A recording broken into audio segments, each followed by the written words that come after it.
Hello and welcome to Recyclist. It's October 13th, 2023. I'm your host, Eric Provost, and I am being joined by a very special guest today, the CEO of Desotec. I would love to welcome to the show right now, Matt Meerssemen. Pleased to meet you, Eric. I can't tell you how glad I am to be a part of this. Awesome. Well, thank you so much for joining me today, sir. I really appreciate it. Lovely. Um, and Desotec as a company, you guys specialize in filtration, and obviously with the country and the world becoming much more cognizant of pollutants and volatile chemicals being released through industrial means, the need for filtration and capturing a lot of these pollutants has become much more prevalent over the course of the past couple decades, but I wasn't really aware of just how in depth and involved the science of filtration had become. A layperson like me, I think of a filter and I think of something like like a bunch of interlaced fibers, effectively a net or something. But you guys use this really interesting idea of activated carbon, and I would love to hear more about that. Exactly. Great. I'm glad to hear that you're so ecstatic about this as we are, Eric. That brings really joy to my face.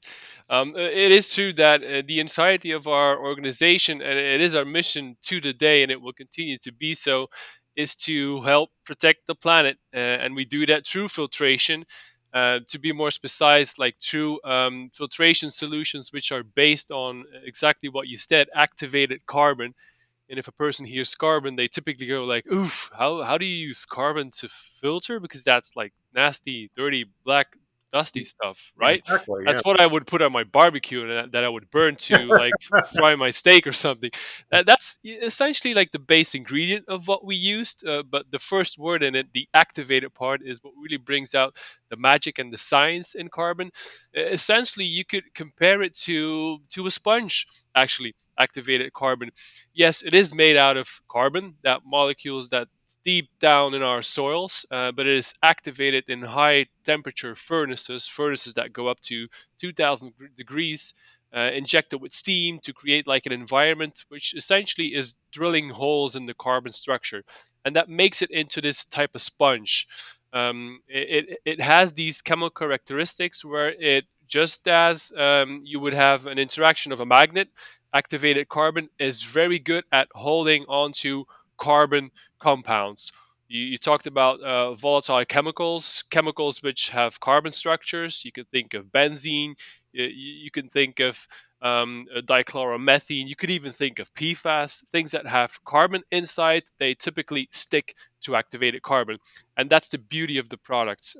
Comparing it to a sponge, it has a whole bunch of like microscopic channels inside where contaminants can find their way into, where they can be attached. And then the beauty of activated carbon is that adsorption reaction, how it's chemically called, that adsorption is reversible. So activated carbon, which has soaked itself up with dirty, nasty, be it toxic, be it odorous, be it unwanted substances from air, from gas, even from biogas or wastewater discharges. When it says, okay, now I'm saturated, that sponge is full, we can take it back and we can send it to highly specialized and technically advanced reactivation furnaces, what we call them, which are essentially like big ovens. You put the carbon inside, you heat it up, and that reaction I was referring to earlier, that like adsorption reaction, which sticks the molecules onto the carbon structure. If you heat up the carbon to high enough temperatures, again, up until 1500, 16, 1700 degrees, that adsorption reaction is actually reversed.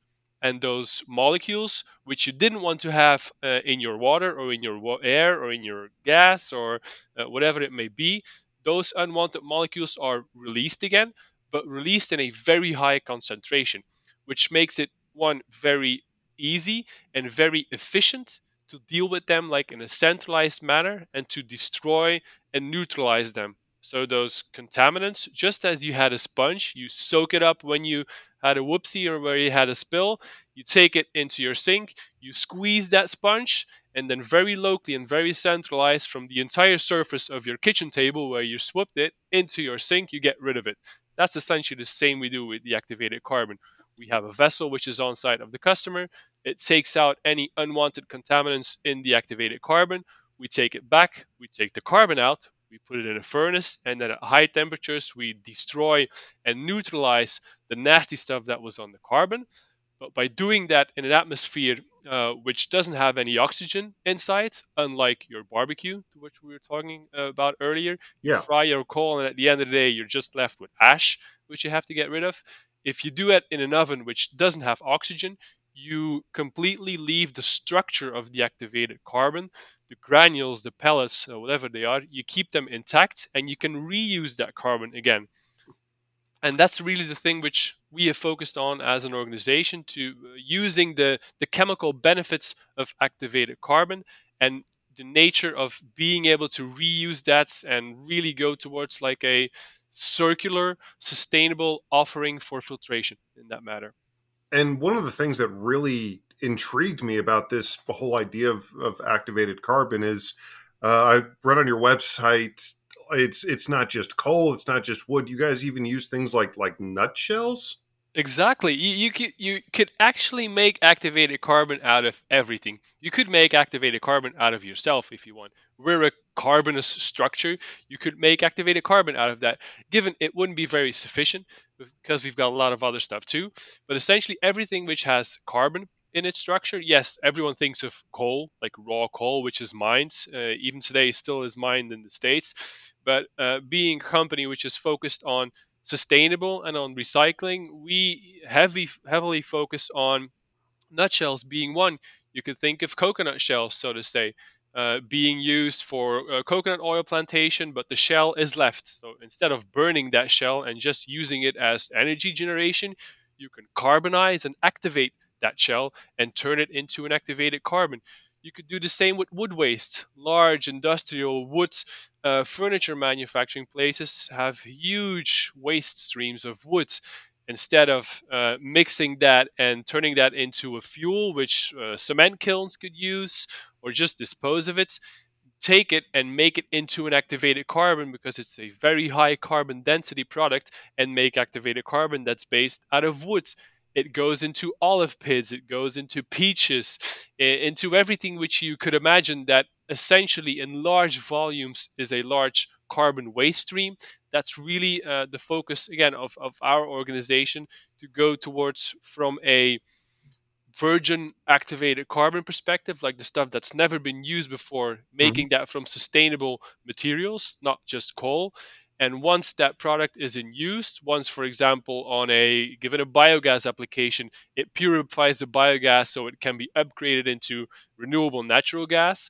Once that carbon is used, is depleted, we take it back, we recycle it, and by that also make it from waste products actually from our facilities, which we have throughout the states, and the reactivation furnaces. Our raw material to make activated carbon is actually the spent carbon, which we collect from the industry. And we give it a second life, and a third life, and a 10th life, and a 100th life. We keep it really in that circular industry. That's fantastic, and especially within the realm of biogas and renewable natural gas, which we do tend to focus on here on this show. Um, that's also an incredibly interesting application for this. And aside from the activated carbon, I wanted to ask real quick, within the filtration environment, is there anything special outside of just including all this activated carbon? Anything within the environment that needs to be maintained? I assume aside from that, it needs to be kept, I don't know if sterile is the right word, but at least free from other outside contaminants. But is Yes, there anything else going on within the environment? if we specifically look into our industry, we of course are an organization that's center folded around the science and the beauty of activated carbon. In order to really keep that closed off, so to say, the concept, or at least like the offering we have out into the markets, is not just about activated carbon and getting that as a commodity out towards a filtration user, but we've packaged that actually as interchangeable cartridges, you could say, large vessels, large silos, large containerized modules that package the activated carbon so that the user, the industrial site, the biogas plant, doesn't even have to deal with that filtration media, since it's typically something you don't have either the expertise in or you just don't want to deal with, because at the end of the day, it becomes a waste. Sometimes it's even hazardous waste and you have to dispose of it. In order to facilitate that entire filtration need which exists, that's something which we have seen throughout the last decades in the filtration industry, that users, consumers of filtration products want to do this as simply as possible.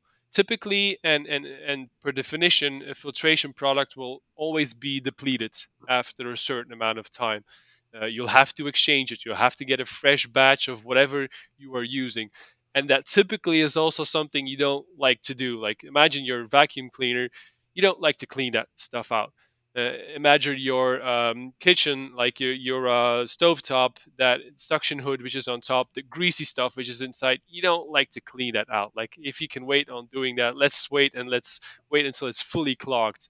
The beauty of the thing which we 3 decades ago, in the 90s, came up with is that we took that demand which exists in like the filtration market. It has to be simple. It has to be low hurdles. It has to be clean. It can't have a lot of downtime if we exchanged it.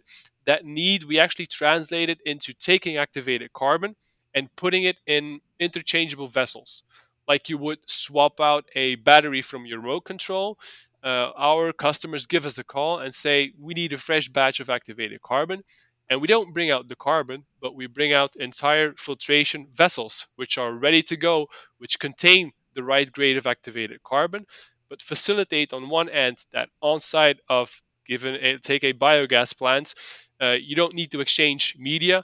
You don't need to have people come on site, take the plant into maintenance or into downtime or whatever. You simply swap out a vessel. A truck comes on site, it positions a new vessel, it takes out the old, and the operator just exchanges two flanges, loosens a couple of bolts, and tightens them again. Gives on one end the customer the immediate exchange and continuity in operations, no waste handling on site, no downtime, but also from our need, from a filtration recyclist perspective, it also allows us to very easily take back our raw material. It's inside of that filter. We can just transport it over the road, take it back to our facility where we have the specialized expertise, people, and equipment to empty that vessel in a safe manner and to look after the most important part for us, the recycling of the carbon and the destruction of those contaminants. So that is something which to your question, what is living in the filtration market and the needs of the industry, people want this to be easy. They want it to be effective and as low total cost of ownership as possible. That's really something where we have centerfolded us around as an organization to make it easy in an interchangeable manner, that all the customers have to do is exchange valves. That's it. They want to have it as low hassle as possible, since everything is, you could say, it's filtration as a service. It's outsourced. You simply get a vessel and send out a vessel again, and everything happens in the background. And to the low total cost of ownership, people nowadays, you look into your personal life, you don't buy CDs, but you have a Spotify subscription. You don't go into DVD rentals, but you have your Netflix. All those examples, we are heading heavily as an industry towards servitization of things which are not core business. So biogas plants, so chemical plants, so wastewater treatment plants can focus on their core business and what creates value to them. And they simply outsource things which are niche, which are special, which require expertise, which require dedicated investments, such as filtration. Filtration is simple. At the end of the day, it's a black box. It's a vessel that's got some stuff inside of it, and somehow, like black magic style, it makes it clean. But the science behind it and the operations behind it, being able to outsource that was a heavy demand of the industry the last couple of decades, and is something which we really have tailored from an organizational perspective our offering to, and that we are a strong believers from a value perspective. Let organizations and businesses focus on what creates value towards the industry, towards their customer base, and let's outsource whatever is not essential and not core to our business. That's a clear demand which we've seen and which we are a heavy believer of in an industrial space actually. Well, when it comes to we've mentioned biogas and renewable natural gas a couple times, but in terms of the application for the filtration, I assume the activated carbon can absorb more than just like hydrogen sulfide or other pollutants like that. It's got fairly wide application, correct? Yes, exactly. Theoretically, activated carbon absorbs everything which has carbon in its structure. That's a reaction. It's a carbon to carbon attraction force. Now, your question is immediately going to be, Eric, but how does it absorb H2S then? Because there's not a lot of C in H2S, right? Mm-hmm. To that extent, activated carbon is actually used for its chemical characteristics of having this large superficial surface area. If you take a coffee spoon of activated carbon and you would look at the internal surface of the carbon and try to like fold it open so it's just flat on the ground, you would have the surface area of a soccer field, European soccer field to that extent. Sorry on that reference. But that's the internal surface area, which is in one single tablespoon of activated carbon. Just imagine that the sheer surface which you can get attach molecules on, and that's the chemical characteristic of activated carbon, which is used. And what we specifically do then on that surface, like you would put a coating on a surface, or you would put a carpet to make it softer on your feet. What we do on the activated carbon, we put a chemical on that surface, the internal structure of the activated carbon, which specifically catches the H2S. We can do the same. We can put a chemical on that internal surface and catch ammonia. We could catch mercury. You could catch any type of pollutant, so to say, if you have that right target chemical which is attached to the surface of the activated carbon. Other than that, yes, everything which has a carbon inside, which typically unwanted chemical contaminants like organic carbonous compounds in water and air, they are typically very well attached and have a high affinity to activated carbon, making it so versatile, even though it already existed, activated carbon in the time of the Egyptians. So we're kind of reinventing the wheel right here. Yeah. Well, I was going to ask you if you found that different materials like coal versus wood versus again nutshells or peach cores or anything, if you found that those were better suited for certain contaminants or absorbing certain things, but I guess the chemical treatment is specifically designed for that. Yes, yes, it definitely is. But you are right, Eric, that different raw materials, I'll call it, be it coal, be it wood, be it nutshells, they do typically exhibit other internal surfaces on the activated carbon. Whereas, for example, coal might give rise to a very broad, very open internal pore structure, typically for like large molecules. If you have in biogas, for examples like terpenes, which are slightly larger pollutants, or if you have polyaromatic hydrocarbons, naphthalene, you call them really large molecules. They tend to attach very well on carbons that have very open pore structures, which you typically get with like a coal-based activated carbon.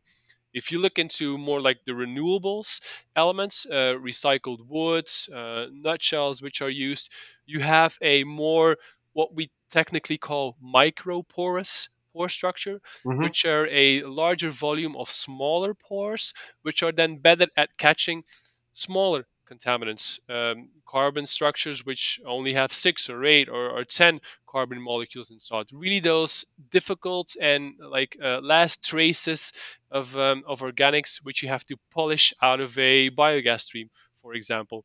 And it's the combination and the knowledge of what raw materials could we use, could we maybe mix or combine to really go towards a specific filtration need for a site.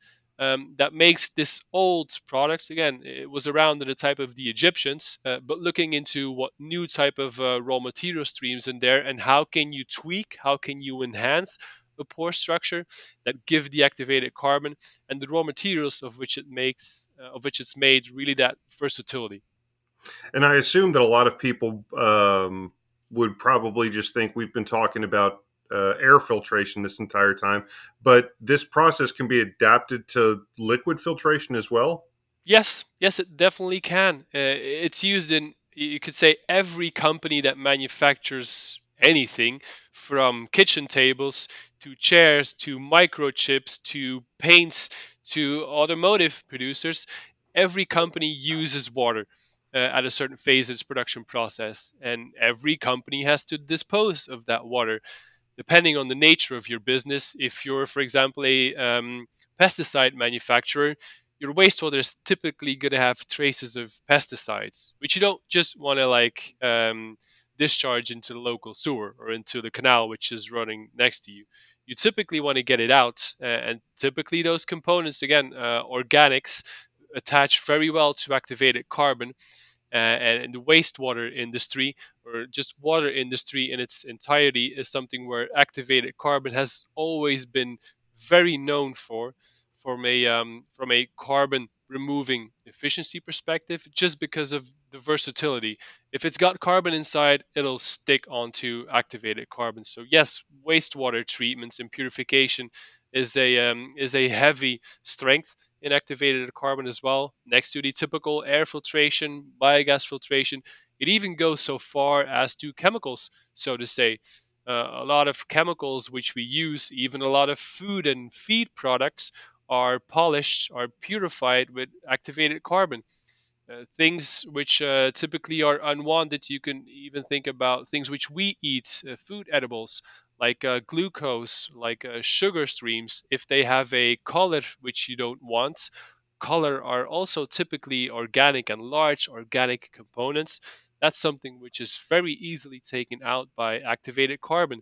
So almost in everything which we touch and everything which we see and we feel and we eat, to a certain extent, manufacturing processes really use that versatility of carbon to take out unwanted traces of elements, to take out unwanted colors, to take out maybe odorous compounds which are in from air, from water, even up until chemicals and food products. Yeah, filtering odorous chemicals, I'm sure, is something that a lot of, especially like landfills and a lot of industries and factories and stuff around the country, I'm sure are very keen to look into specifically. I For will sure. ask, And even to squeeze in there, it's not always like today in the last decade, it's not always things which are nasty and which are toxic, but the last decade or 2 decades, I'd say people have just become, and rightfully so, they have become environmentally aware of Mhm. what's going on next to them. And if you're living, to give you an example, a customer of ours makes barbecue sauce, which we all love, which I personally love a lot, but I wouldn't want to be living next to a facility that makes barbecue sauce, because I don't want barbecue sauce in everything which I do, in in everything which I smell the entirety of the day. So today, consumers, people, neighbors of barbecue sauce manufacturers expect that in their garden. When they're not barbecuing, it doesn't smell like barbecue. So facilities like that, they're being looked at. They're being targeted by the EPA to, at the outskirts of their facility, it shouldn't smell like barbecue. So any type of manufacturing process which you have there, make sure you have a air circulation, and that air which is going outside of your facility onto the neighbors, make sure that that's filtered, and that the barbecue smell, organic, sticks on activated carbon, that it's taken out. And that's an expectation. Again, it goes beyond the realm of toxic and hazardous components, but really into the, how do we keep our environments clean and healthy, not just for us, but also for the generations that follows. It goes really that far, Eric. Absolutely wonderful. And I will ask, I assume the chemical treatment aspect of this was a pretty big breakthrough, but no science is finished. And I was wondering, are there any things being looked into to to continue to advance this science of filtration that seemed promising or interesting at all? Yes, as an organization, we are 100% committed to actually avoiding use of new raw materials for filtration needs. So avoiding even the use of wood raw materials or coal raw materials and fully diverting into recycling activated carbon and only using waste activated carbon as a raw material for filtration. So that is something where our entirety of our R&D staff and resources are focused on.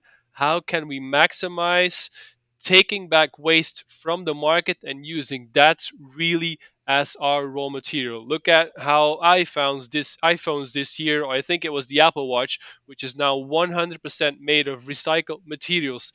That's essentially where the filtration industry should be headed. If we have a consumable, that consumable cannot be one way. And that's, as an organization, something to which we're committing ourselves to from a R&D and from even just from a development perspective.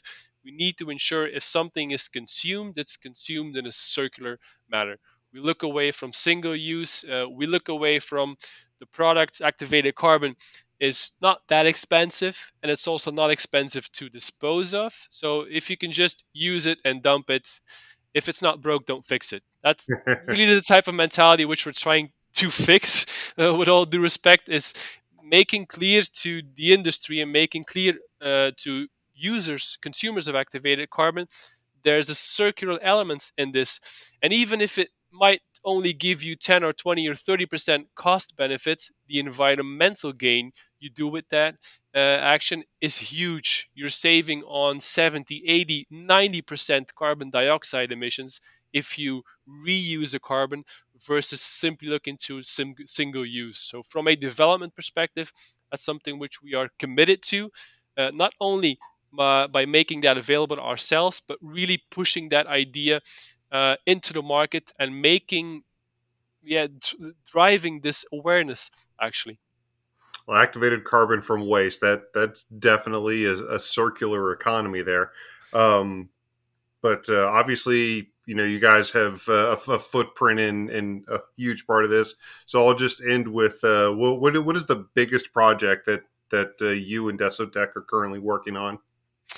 Our biggest project, quite honestly, is actually the setup of this business model in the States. We have just recently landed in the States. We completed our first acquisition mid June of this year. We've been existing since 1990 in Europe, are a part of Blackstone private equity funds, world's biggest private equity, but have just landed with this business concept in the States since June of this year.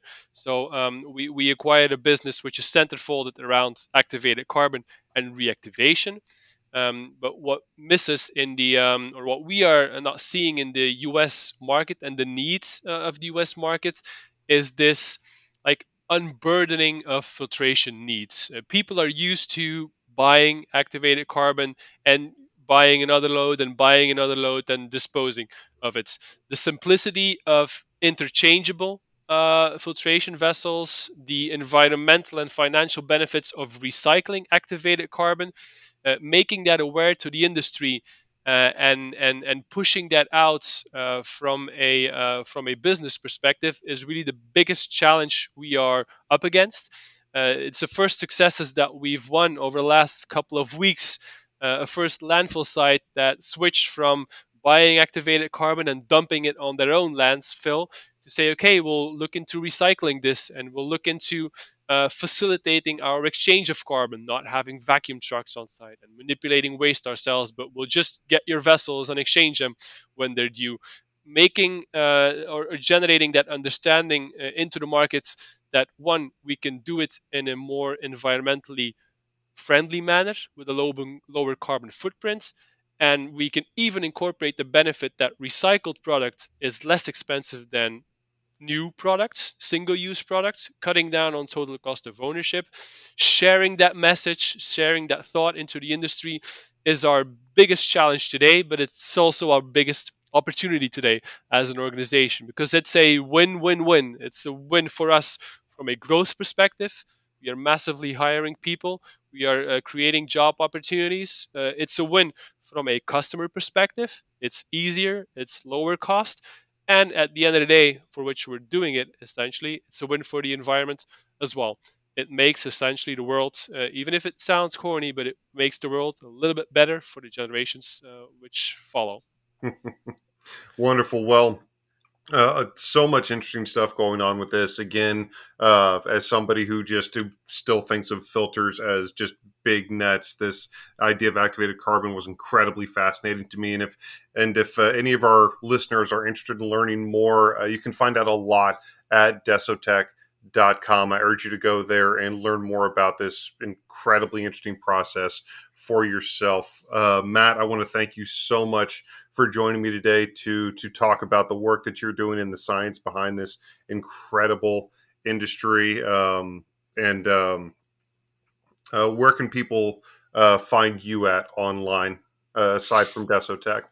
Yeah, thanks. Again, I want to re-emphasize it was my absolute pleasure being here, Eric. We are in a thriving industry, especially when you talk about the biogas and renewable natural gas Oh yes, industry. So I'm so excited to be here, to be in the States, and to help be a founding father of this industrial success.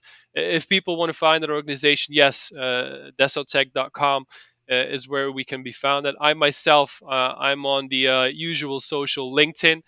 Matthias Meerssemen. It's a bit rough, I know, but I go by Matt in the States. If you look at the Desotec channel, you'll see one or two posts from my end as well. So don't hesitate to reach out. I'm open to each and every one of you. I look forward to getting to know the industry and engaging and spreading this message. So thanks again, Eric, for having me on. It was an absolute blast, and let's make this a success. absolutely. Thank you so much for joining me today, and thank you all for listening to another episode of Recyclist, brought to you by Diamond Scientific, an industry leader in gas analysis, instrumentation, and solutions. Make sure to visit them online at diamondsci.com. That's diamondsci.com, or call them at 321 223 7500.